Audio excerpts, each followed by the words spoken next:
Hello friends, मैं Abhishek Joshi, electrical engineering Birla group of companies. दोस्तों, आज हम लोग बात करेंगे इंडक्शन मोटर में होने वाले एबनॉर्मल साउंड के बारे में। आज मैं आपको बताऊंगा कि इंडस्ट्रीज़ में अगर इंडक्शन मोटर में एबनॉर्मल साउंड की प्रॉब्लम आप फेस कर रहे हैं तो ऐसी कौन कौन सी चीज़ें हैं जो आपको चेक कर लेनी चाहिए। अदरवाइज एबनॉर्मल साउंड का रूट कॉज क्या है ये ढूंढने में आपको बहुत ज़्यादा टाइम लग सकता है। तो दोस्तों, बिना टाइम वेस्ट किए शुरू करते हैं।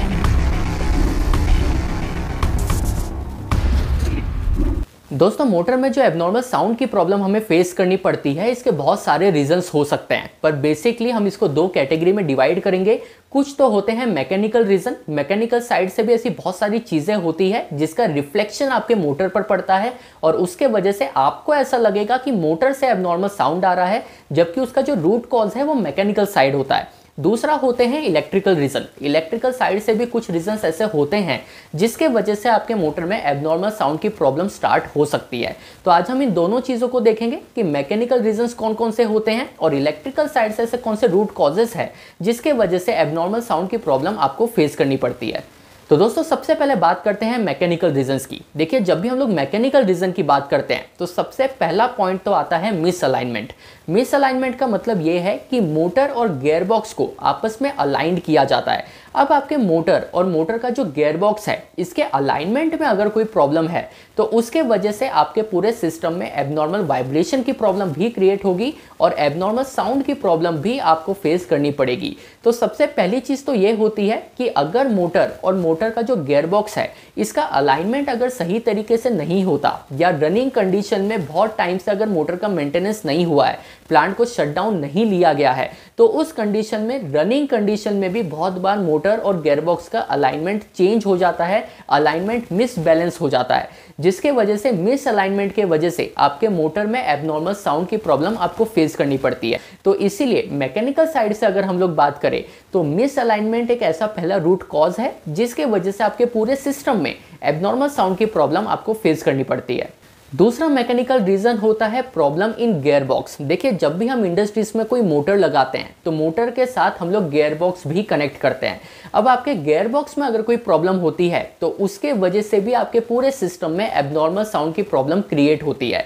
तो बात सिर्फ वही है कि आपका जो मोटर और गियर बॉक्स है ये आपस में कपल्ड है, मोटर और गियर बॉक्स आपस में कनेक्टेड रहता है। ऐसे में अगर गियरबॉक्स साइड में कोई प्रॉब्लम होती है, कोई मैकेनिकल प्रॉब्लम गियरबॉक्स साइड में होती है, तो उसके वजह से एबनॉर्मल साउंड गियरबॉक्स से मोटर के तरफ ट्रेवल करता है। तो इस केस में आपका जो एबनॉर्मल साउंड की प्रॉब्लम है, इसका रूट कॉज गियरबॉक्स है, लेकिन क्योंकि आपका मोटर और गियरबॉक्स आपस में कनेक्टेड है, आपस में कपल्ड है, उसके वजह से गियरबॉक्स में जो एबनॉर्मल साउंड क्रिएट हो रहा है वो मोटर के तरफ ट्रेवल करेगा और चेक करते वक्त आपको ऐसा डाउट आएगा कि हो सकता है मोटर में से एबनॉर्मल साउंड प्रोड्यूस हो रहा हो, लेकिन इसका जो मेन रूट कॉज है ये गियरबॉक्स रहेगा। तो जब भी मैकेनिकल वाले इसको चेक करेंगे, मैकेनिकल वाले अपने साइड से जो जो पॉइंट है उसको वो लोग चेक करेंगे, तो गियरबॉक्स में भी अगर कोई प्रॉब्लम होती है तो उसका रिफ्लेक्शन मोटर साइड में आ सकता है। तीसरा मैकेनिकल रीजन दोस्तों बनता है मोटर और गियरबॉक्स की कपलिंग। देखिए, जब भी हम लोग मोटर और गियरबॉक्स को आपस में कपल्ड करते हैं तो जो कपलिंग होती है उसको नट बोल्टिंग के थ्रू कनेक्ट किया जाता है। अब अगर आपके कपलिंग बोल्ट लूज हो गए हैं या कपलिंग बोल्ट टूट गए हैं तो उसके वजह से भी आपके सिस्टम में एबनॉर्मल वाइब्रेशन भी क्रिएट होगा और एबनॉर्मल साउंड भी क्रिएट होगा।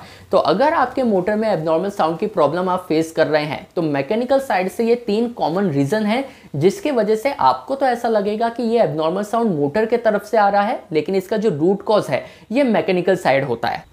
अब दोस्तों, बहुत बार आप मोटर में जो एबनॉर्मल साउंड की प्रॉब्लम फेस कर रहे हैं इसके इलेक्ट्रिकल रीजंस भी होते हैं। तो मोटर में अगर आप एबनॉर्मल साउंड की प्रॉब्लम फेस कर रहे हैं तो कुछ ऐसे इलेक्ट्रिकल रूट कॉजेस भी हैं जिसके वजह से ये प्रॉब्लम हमें फेस करनी पड़ सकती है। तो पहला इलेक्ट्रिकल रीजन होता है सिंगल फेजिंग। देखिए, सिंगल फेजिंग का मतलब ये है कि जब भी हम मोटर को 3 फेज का पावर सप्लाई करते हैं, 3 फेज इंडक्शन मोटर को हम लोग 3 फेज पावर सप्लाई करते हैं, RYB इस तरीके के फेज सीक्वेंस आप रख सकते हैं। तो 3 फेज में से अगर कोई एक फेज किसी भी रीजन से मिस आउट हो जाता है, 3 फेज के जगह अगर मोटर में 2 ही फेज जाते हैं तो इसको इलेक्ट्रिकल टर्म्स में सिंगल फेजिंग कहा जाता है। सिंगल फेजिंग पर मैंने एक सेपरेट वीडियो भी बनाया है जिसको देखकर आप सिंगल फेजिंग के पूरे कॉन्सेप्ट को इजीली समझ सकते हैं। पर सिंगल फेजिंग होने से भी आपके मोटर में एबनॉर्मल साउंड क्रिएट होता है। तो मोटर में अगर एबनॉर्मल साउंड आ रहा है और इलेक्ट्रिकल साइड से अगर आपको चीज़ों को चेक करना है तो सिंगल फेज आपको बिल्कुल चेक कर लेना चाहिए। आपको यह एश्योर कर लेना चाहिए कि आपके मोटर का 3 फेज सप्लाई सिस्टम पूरे तरीके से बैलेंस है, 3 फेज पूरी तरीके से अवेलेबल है। इसके बाद दोस्तों सेकंड इलेक्ट्रिकल रीजन होता है मोटर के बेरिंग में कोई प्रॉब्लम हो जाना। देखिए, अगर आपने मोटर का मेंटेनेंस सही तरीके से नहीं किया है, अगर आपका पीरियोडिक मेंटेनेंस का प्लानिंग सही नहीं है, तो उस वजह से आपके मोटर की जो बेरिंग है इसमें ग्रीस सूखने के वजह से भी एबनॉर्मल साउंड प्रोड्यूस हो सकता है। या अगर आपकी बेरिंग सीज हो जाती है, बेरिंग का सीज होना भी एक तरीके का लैक ऑफ मेंटेनेंस ही है कि मेंटेनेंस शेड्यूल अगर आप प्रॉपर्ली फॉलो नहीं करते तो उसके वजह से बेरिंग परमानेंटली भी सीज्ड हो सकती है। तो अगर आपके बेरिंग साइड में कोई प्रॉब्लम है तो मोटर के बेरिंग के वजह से भी आपके मोटर में एबनॉर्मल साउंड प्रोड्यूस होता है। ऐसे में आप मोटर की ग्रीसिंग कर सकते हैं। अगर ग्रीसिंग आप प्रॉपर्ली करेंगे टाइम टू टाइम तो उससे एबनॉर्मल साउंड की प्रॉब्लम आपकी वैसे भी सॉल्व होती रहेगी।